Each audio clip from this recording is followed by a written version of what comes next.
तो आज हम सीखेंगे इलेक्ट्रॉनिक कॉन्फ़िगरेशन निकालना। इलेक्ट्रॉनिक कॉन्फ़िगरेशन क्या होता है?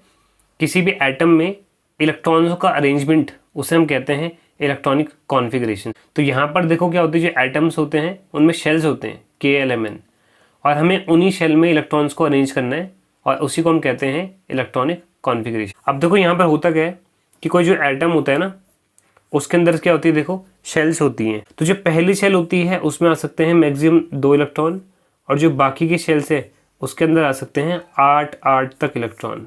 पहली शेल छोटी होती है, उसमें आएंगे 2 इलेक्ट्रॉन, बाकी की शेल्स में 8 ऐसा मान लो कि आपके घर में ना गेस्ट आ रहे हैं, शादी है और गेस्ट आ रहे हैं, और जो आपके घर पे अवेलेबल रूम है, जो पहला रूम है वो छोटा सा है, उसमें 2 ही गेस्ट आ सकते हैं, और जो बाकी रूम है वो रूम नहीं, एक्चुअल में हॉल है बड़े बड़े, वहाँ पर 8 तक गेस्ट सो सकते हैं।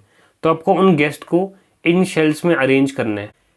पहला जो एटम है वो नाइट्रोजन है, जिसका कि एटॉमिक नंबर होता है 7, यानी कि इसके पास जिसका जितना एटॉमिक नंबर होता है उसमें उतने ही इलेक्ट्रॉन प्रेजेंट होते हैं। जैसे नाइट्रोजन का 7 एटॉमिक नंबर, तो मतलब इसके पास 7 इलेक्ट्रॉन है।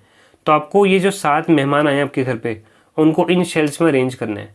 तो 7 में से देखो पहली शेल में कितने आ सकते हैं, 2, तो 2 को यहाँ सुला देंगे, तो 7 में से 2 चले गए, बचे 5, और अगली जो शेल है उसमें 8 तक आ सकते हैं, तो 5 तो आ ही सकते हैं। इसकी कैपेसिटी कितनी है रूम की, 8 है ना, और बच्चे कितने मेहमान, 5, तो 5 हम यहाँ पर रख देंगे।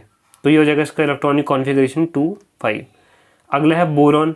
5 मेहमान आए हैं आपके घर पे, इस बार आपको इन रूम में अरेंज करना है, जिनकी कैपेसिटी कितनी है 2 8 तो पहले उसमें कितना आ जाएंगे, 5 में से 2 यहाँ आ जाएंगे, बचे 3 वो अगले शेल में आ जाएंगे।